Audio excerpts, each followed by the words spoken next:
முதலாவது நம்ம இன்னைக்கு என்ன பார்க்க போறோம்னா, பிதாவே இவர்களை மன்னியும். அண்ணா வர 5 நிமிஷத்துல முடிக்க சொன்னதால நான் 5 பாயிண்ட மட்டும் நான் சொல்றேன். 10 நிமிஷம். சரி. ஃபர்ஸ்ட் லூக்கா 23:34. அப்பொழுது இயேசு, பிதாவே இவர்களுக்கு மன்னியும், தாங்கள் செய்கிறது இன்னதென்று அறியாமல் இருக்கிறார்களே என்றார்.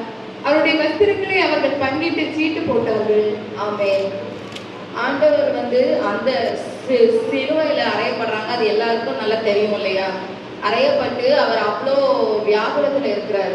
வியாகுலத்துல அந்த வேதனையில இருக்கும்போது கூட அந்த வேதனையை உண்டு பண்ணவங்களுக்காக அவர் அங்க என்ன பண்றாரு? ப்ரேயர் பண்றாரு இல்ல, பிதாவே இவர்களை மன்னியும்னு. ஆனா நம்ம நிஜ வாழ்க்கையில நம்ம என்ன பண்றோம்? யாராவது நம்மள மனசை கஷ்டப்படுறாங்க, துக்கப்படுறாங்க, ஆண்டவரே அவங்க சந்தேகம், ஆண்டவரே அவங்களோட நீங்க இடைப்படுங்கப்பா அப்படின்னு நம்ம சொல்றோம் இல்லையா? ஆனா ஆண்டவர் அதை செய்யல. ஆண்டவர் என்ன செய்யறாரு? அவர்களை மன்னியும் ஆண்டவரே, அவங்க அறியாம இதை செய்யறாங்க அப்படின்னு அவங்களுக்காகவும் அவரு ஜெபம் பண்ணிட்டு இருக்காரு. தன்னுடைய வேதனை இல்லைன்னா நம்ம என்ன பண்ணுவோம்? ஆண்டவரே எனக்கு மனசு வேதனையா இருக்கு, எனக்கு ஒரு சமாதானத்தை தாங்கப்பா அப்படின்னு நம்ம நம்மளுக்காக ஜெபம் பண்ணுவோம். ஒண்ணு இப்படி ஜெபம் பண்ணுவோம், இல்லைன்னா அப்படி ஜெபம் பண்ணுவோம். ஆனா ஆண்டவர் இது ரெண்டுமே பண்ணல. ஆண்டவர் என்ன பண்றாங்கன்னா, ஆண்டவரே இவர்களை மன்னியும்னு அந்த நேரத்திலையும் ஆண்டவர் அவர்களுக்காக மட்டும்தான் அவர் செஞ்சு நிற்கிறாரு பிதா கிட்ட. அப்போ இயேசுவை ஃபாலோ பண்ணும்போது நம்மளும் அதே தான் செய்யணும். இதுல நம்ம என்ன கத்துக்கிறோம்னா, தேவன் நம்மளை மன்னித்தார். நம்மளோட அக்கிரமங்கள் எல்லாத்தையும் மன்னித்துதான் நம்ம இங்க இருக்கோம் இல்லையா? இப்ப நீங்க என்னையே பாத்தீங்கன்னா, ஒரு 10 வருஷத்துக்கு முன்னாடி நான் ஹிந்து ஃபேமிலி தான், நான் ரட்சிக்கப்படவே இல்லை. அப்ப 10 வருஷத்துக்கு முன்னாடி ஆண்டவரோட ரகசியங்கள் இருந்திருந்தா நானே தேவனை ஏற்றுக்கொண்டிருக்க மாட்டேன், தேவனும் என்னை பார்த்திருக்க மாட்டாரு, நம்ம போயிருக்கவே மாட்டோம். அப்போ ஒவ்வொரு நாளுமே நம்மளுக்கு தேவன் என்ன செய்யறாங்க? நம்மளுக்கு அனுகிரகம் பண்ணியிருக்காங்க இல்லையா? உலகத்துல எவ்வளவு பேர் ரட்சிக்கப்படாம இருக்கல, நம்மளை தேவன் கொண்டு இங்க நிறுத்தி இருக்கிறாங்க. அதுக்கு ஒரு நோக்கம் உண்டு. அப்போ அவரோட பாதையை நம்ம ஃபாலோ பண்ணுவோம், நம்ம கண்டிப்பா தேவ சித்தத்தை செய்வோம்னு நம்மள மேல அன்பு வச்சுதான் அவர் குழந்தைங்க வச்சிருக்காரு இல்லையா? அப்போ அவர் என்ன செய்தாரோ அதை தான் நம்ம செய்யணும். அவரை நம்ம பாவத்தை மன்னித்தது போல நம்மளும் மற்றவர்கள் மீது இருக்க குற்றம் குறை எல்லாத்தையுமே நம்ம என்ன பண்ணணும்னா அதை அப்படியே மன்னித்து விட்டுறணும். அவங்க நம்மகிட்ட மன்னிப்பு கேட்கணும் அப்படின்னு நம்ம எதிர்பார்க்க கூடாது. இது வீட்டிலையுமே, வீட்டுல ரொம்ப முக்கியம். வெளியே சர்ச்சில் நம்ம சாட்சியா நம்ம இருந்துருவோம். ஆனா வீட்டுல போய் நம்மளை பத்தி சாட்சி கேளுங்க, எங்க அம்மாட்ட போய் நீங்க என்ன கேளுங்களேன், அப்ப தெரியும். எல்லாருக்கும் அதேதான். சர்ச்சில் எல்லாரும் முன்னாடி ஸ்தோத்திரம் சொல்லி எப்படி இருக்கோம் முக்கியம் இல்ல, வீட்டுல உள்ளவங்க நம்மளை குறிச்சு என்ன சொல்றாங்க, சாட்சி நம்ம கூட இருக்கிறவங்க, அதுதான் நம்மளுக்கு ரொம்ப முக்கியம். அதனால நம்ம எப்பொழுதுமே தேவன் நம்மளுக்கு மன்னித்தது போல நம்ம மற்றவர்களை மன்னித்து நம்ம எல்லா விஷயத்தையும் அப்படி மன்னித்து அப்படியே விட்டுருக்கோம். அதே சமயம் இங்க தேவையே இல்லை இதுக்கு அப்படின்னு இக்னோர் பண்ணிட்டு நம்ம போகக்கூடாது. அதுவும் தேவனுக்கு முன்பாக தப்பு தான். நம்ம மன்னிக்கணும், இருதயத்துல அவங்களுக்காக நம்ம ப்ரேயர் பண்ணணும். அதுதான் ஆண்டவர் நம்மளுக்கு இங்க கத்து கொடுக்குறாரு. ரெண்டாவது என்னன்னா, எபேசியர்ல 4:32, ஒருவருக்கொருவர் தயவாயும் மன உருக்கமாயும் இருந்து கிறிஸ்துவுக்குள் தேவன் உங்களுக்கு மன்னித்தது போல நீங்களும் ஒருவருக்கொருவர் மன்னியுங்கள். ஆமென். தேவன் நம்ம மேல எப்படி இருக்கிறாராம்? தயவ மன உருக்கமா இருக்கிறாராம். அதுவும் எப்படி? இப்போ நம்ம யாருக்காவது உதவி செய்யறோம்னா அவங்க நம்மளுக்கு உதவி செஞ்சிருப்பாங்க, நம்ம அவங்களுக்கு உதவி செய்யறோம், அப்படித்தானே?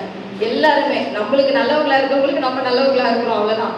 ஆனா தேவன் என்ன பண்றாரு? நம்ம பாவியா இருக்கும் போதே நம்மளுக்கு அன்பு செய்யறாரு, நம்ம மேல இறக்கம் காட்டுறாராம். அதே மாதிரிதான் இப்போ ஒரு ரோட்லயே யாரோ ட்ரிங்க் அடிக்ட் ஆகி கீழே விழுந்து கிடக்குறாங்கன்னு வச்சுப்போம். நம்ம அந்த ரோட்டு வழியா போறோம், என்ன பண்ணுவோம்? ஓரமா ஒதுங்கி வண்டி எடுத்துட்டு போயிட்டே இருப்போம், அப்படித்தானே? ஆனா ஏசப்பா அப்படி செய்வாங்களா? இல்ல. அவர் அங்க நின்று அவங்களுக்கு சுவிசேஷம் அறிவித்து எழுப்புவார். தேவனுடைய ஆவியை கொண்டவங்க அப்படிதான் இருப்பாங்க. ரொம்ப நீட்டா சபைக்கு வரவங்களை மட்டும் தான் கவனிக்க மாட்டாங்க. யாரு முடியாம வராங்களோ அவங்களதான் முதல்ல கவனிப்பாங்க. ஏன்னா தேவன் எப்பவுமே தள்ளப்பட்டவர்களை தான் தேவனுக்கு வேணும்.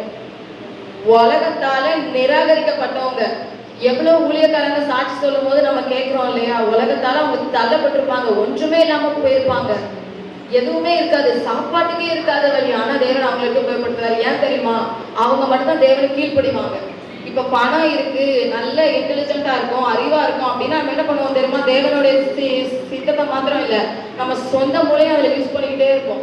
பாதி தேவ சித்தம் பாதி நம்ம சித்தம்னு அதுல போய்கிட்டே இருக்கும் தவிர முழுமையா தேவ சித்தத்துக்கு செயல்பட மாட்டோம்.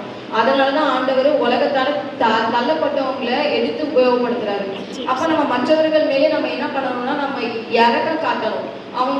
அவங்களோட பாவங்களை மன்னிக்கும்படி நம்ம வந்து ப்ரேயர் பண்ணணும்.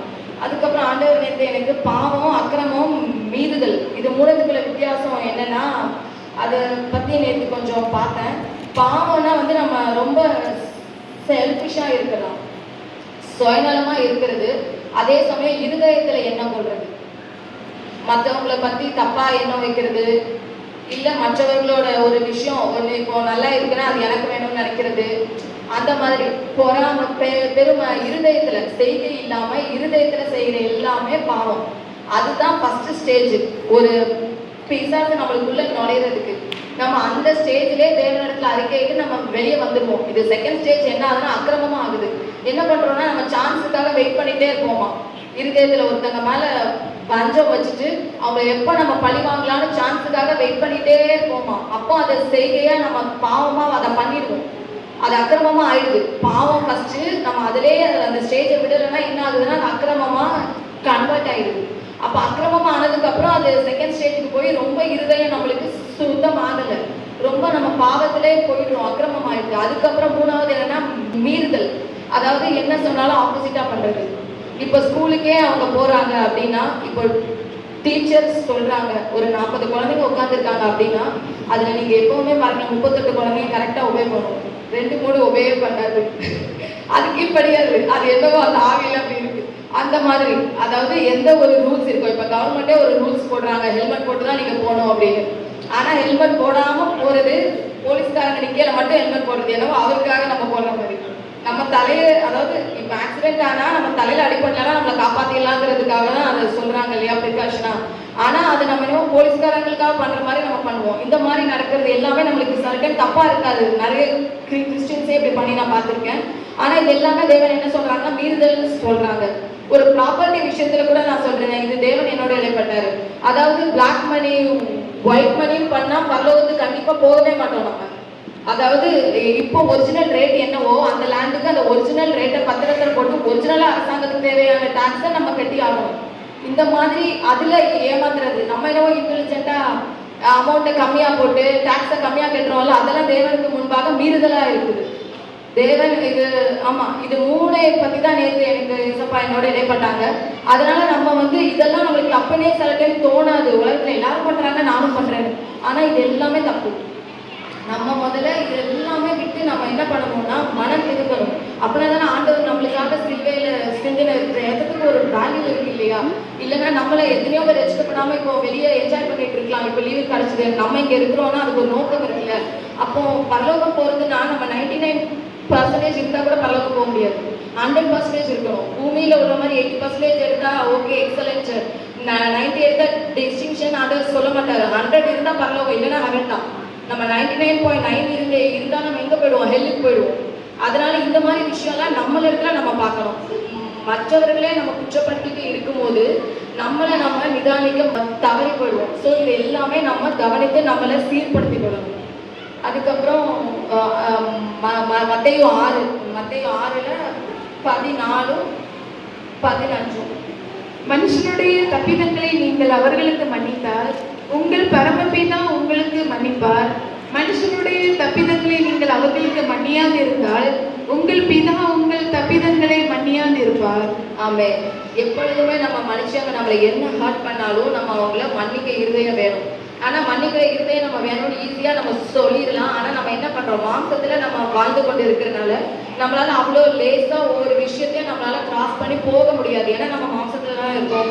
கடவுளோட பவர் எல்லாம் நம்மளுக்கு இல்லை, அப்படித்தானே. ஆனா ஏசப்பா கூட பூமியில இருக்கும்போது கடவுளோட பவர் எதுவுமே இல்லாம தான் வந்தாரு. ஆனா அவ்வளவு நேரம் ஜபம் பண்ணி அதெல்லாம் அவர் பெற்றுக்கொண்டாரு.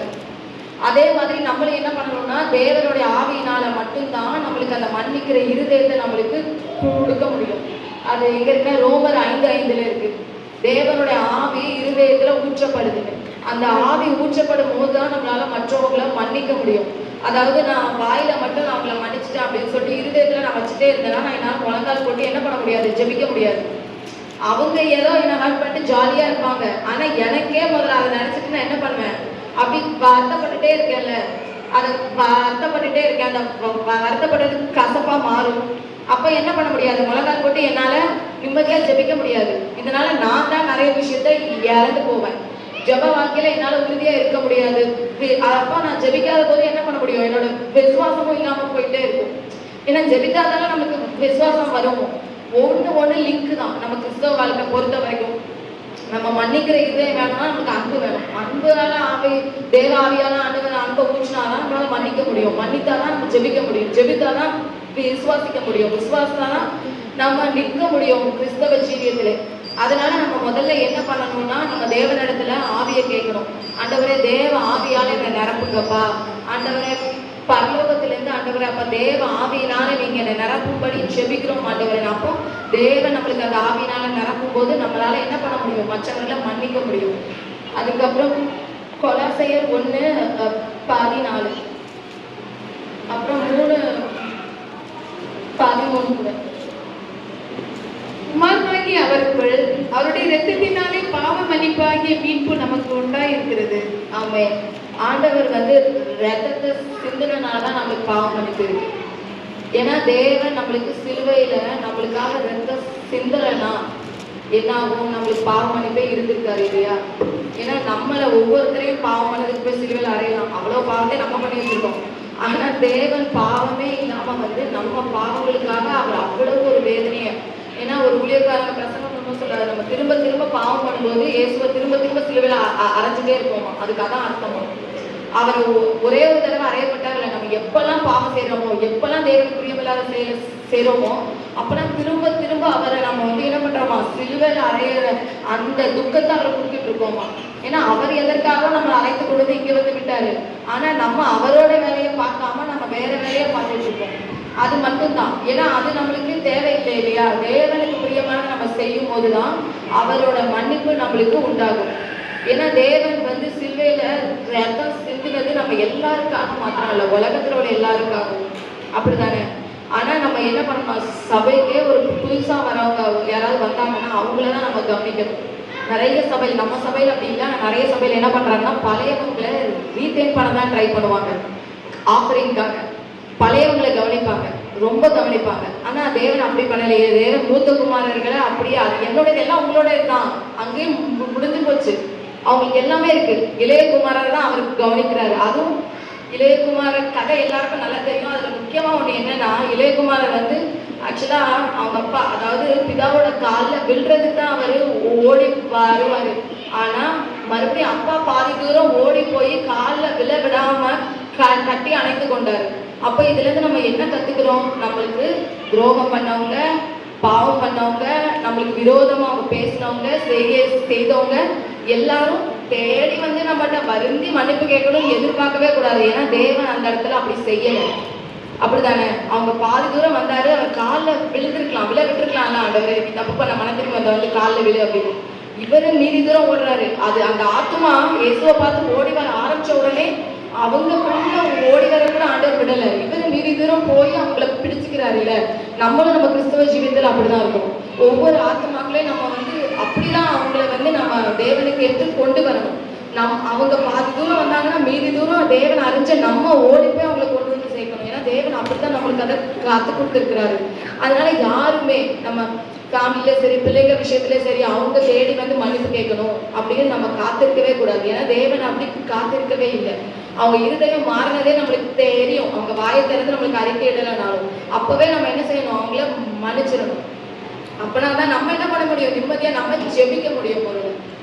அதுக்கப்புறம் 1 கொரிந்தியர் 13:5 அது எல்லாருக்கும் தெரிஞ்ச வசனம் தான். அதாவது அன்பு நமக்குள்ள இருந்தாதான் நம்ம தேவ மன்னிப்பை வெளிக்காட்டவே முடியும்.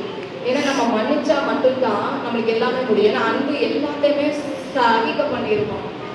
எல்லா மீறுதல், அக்கிரமம் எது வேணாலும் அன்பு என்ன பண்ணுமோ அதை சகிச்சு விட்டுருமா. அதுதான் அன்பு, அது தேவ அன்பு. ஏன்னா உலகத்துல உள்ள அன்பு எல்லாமே தனிந்து போயிடும்.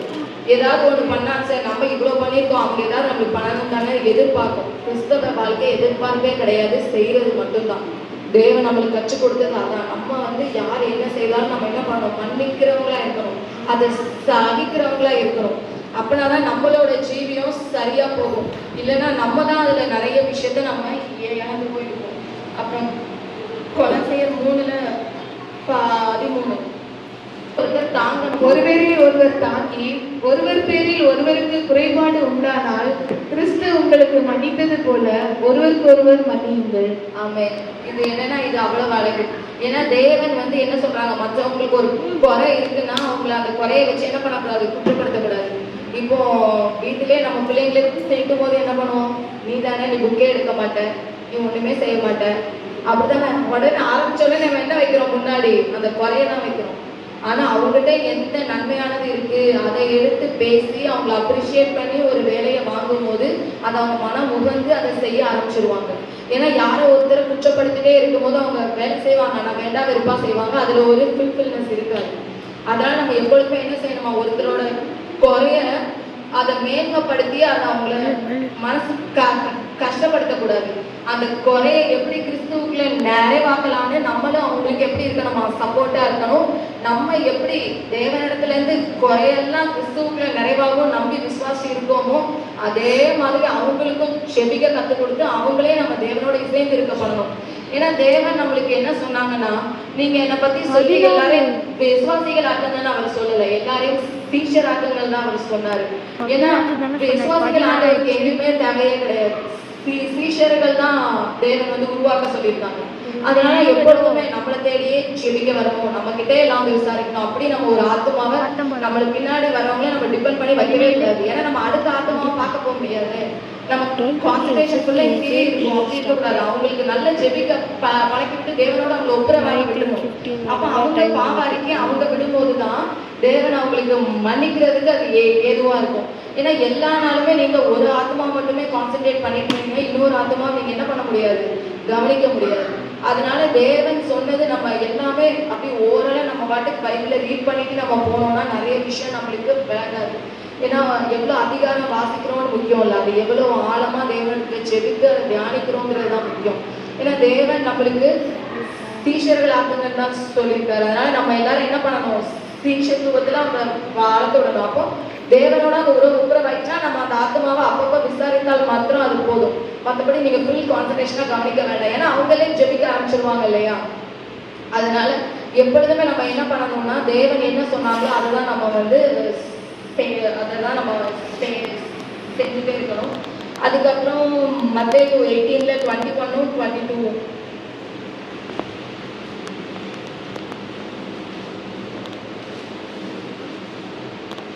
அப்பொழுது பேதுரு அவரிடத்தில் வந்து, ஆண்டவரே, என் சகோதரன் எனக்கு விரோதமாய் குற்றம் செய்து வந்தால் நான் எத்தனை தரம் மன்னிக்க வேண்டும்? 7 தரம் மட்டுமோ என்று கேட்டான். அதற்கு இயேசு, 7 தரம் மாத்திரம் அல்ல, 70 தரம் மட்டும் என்று உனக்கு சொல்கிறேன். ஆமென். இது நமக்கு முக்கியமான ஒரு கேள்விதான். எப்பொழுதும் நம்ம ஆண்டவரை பார்த்து கேட்டுருவோம், இதை கண்டிப்பா ஆண்டவர் எத்தனை தடவைப்பா மன்னிக்கிறதுன்னு. அதனாலதான் ஆண்டவர் ஏற்கனவே அதை எழுதி நம்ம கையில கொடுத்துட்டாங்க. 70 தடவைனா இன்ஃபினிட்டி டைம்ஸ். எத்தனை தடவை அவங்க தவறி விழுந்தாலும் அத்தனை தடவை அவங்க மனம் திரும்பும் போது நம்ம அவங்கள மன்னித்து கொண்டே இருக்கணும். அவங்க வந்து மன்னிப்பு கேட்டாலும் இல்லை, கேட்காவிலும் நம்ம மன்னித்து கொண்டே இருக்கணும். அது மட்டும்தான் நம்ம வேலை. ஏன்னா கிறிஸ்துவ நம்மளோட காரியத்தை மன்னித்து கொண்டே இருக்கிறாரு. நம்ம ஒன்றும் அப்படி பர்ஃபெக்ட் கிடையாது தானே. ஏதாவது ஒரு சமயம் நம்மளுமே தப்பு பண்ணுவோம், யாரையாவது ஏற்று பேசிடுவோம், ஆஃபீஸில் சில டைம் பொய் சொல்ற சூழ்நிலை உண்டாகும், ஏதோ ஒன்று நம்ம பண்ணிட்டு தான் இருப்போம். அப்போ தேவனிடத்துல அந்த டைம்ல பண்ணவே மாதிரி தான் மற்றவர்கள் பண்ணும்போதும் நம்ம என்ன பண்ணணும், எத்தனை முறைனாலும் நம்ம மன்னித்து கொண்டே இருக்கணும். ஏன்னா மன்னிக்கிறது மட்டும்தான் எப்படியா உண்மையான ஃப்ரீடமா. மன்னிக்க தெரிஞ்சவங்க ரொம்ப ஃப்ரீடமா தேவன் சொல்றாங்க. ஏன்னா நம்மளுக்கு அந்த ஹாப்பினஸ் வந்துருது இல்லை, நம்மளால அதை கண்ட்ரோல் பண்ண முடியுது. உங்களுக்கு ஒரு ஃப்ரீடம் கிடைக்கும்.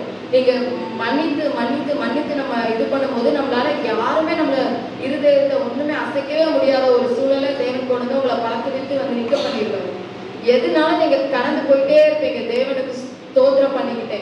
அப்படி ஆண்டவர் உங்களை பழக்கிச்சுவாரு. 1 யோவான் 1:9 இருக்கு. நம்முடைய பாவங்களை நாம் அறிக்கையிட்டால் பாவங்களை நமக்கு மன்னித்தது, எல்லா அநியாயத்தையும் நீக்கி நம்மை சுத்திகரிப்பதற்கு அவர் உண்மையும் நீதியும் உள்ளவராய் இருக்கிறார். எப்பொழுதுமே நம்ம என்ன பண்ணணுமா, நம்ம செய்யறத ஏதோ தவறி ஒரு சூழ்நிலை நம்மளை அப்படி ஆத்துது செஞ்சுட்டோம் அப்படின்னா அப்படியே தேவ சமூகத்தை விட்டு தள்ளி போயிடக்கூடாது. அது ரொம்ப தப்பு. ஏன்னா நம்ம மனசு சங்கடப்பட்டோம்னா முதலாவது என்ன தெரியுமா செய்வோம்? ப்ரேயரை தான் ஸ்டாப் பண்ணுவோம். மனசு அதே போட்டு இந்த மாடு ஆசை போட்டுட்டே இருக்கும் பாருங்க, அந்த மாதிரி இப்படி ஆயிடுச்சு நம்ம என்ன பண்ணுவோம்? அந்த சிந்தையில போட்டு ஆசை போட்டுட்டே இருப்போம். தவிர தேவன்கிட்ட மனதிருந்ததை நம்ம போய் ஒப்பு கொடுக்கறத நம்ம விட்டுருவோம். நம்ம அப்படி செய்யாதபடி நம்ம என்ன செய்யணும்னா தேவனோட இசைந்து இருக்கணும். எப்பொழுதுமே நம்ம என்ன செய்தாலும் உடனே தேவ சமூகத்துக்கு ஓடி போய் நிற்கணும். ஏன்னா தாவீது பாருங்க, எத்தனை தடவை விழுந்தாலும் திரும்ப திரும்ப அவர் தேவ சன்னிதியில போய் நின்றாரு. அதனால தான் ஆண்டவர் சொல்ற உரியாவோட சங்கதியை தவிர என் வீட்டுல எங்க உண்மை உள்ளவன் சொல்றாரு. அந்த உண்மை உள்ளவன்கிற வார்த்தை மோசேக்கு ஆண்டவர் சொல்வாரு, அதுக்கப்புறம் இங்க சொல்வாரு.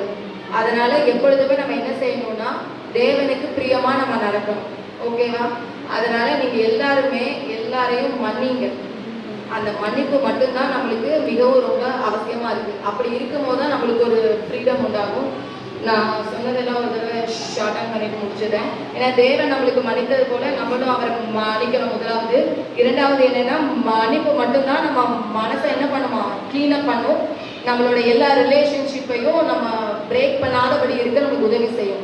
அப்புறம் மன்னிப்பு நம்ம இருக்கும்போது நம்ம இருதயத்துல என்ன வராது? கோபம் வந்து ஃபில் ஆகாது.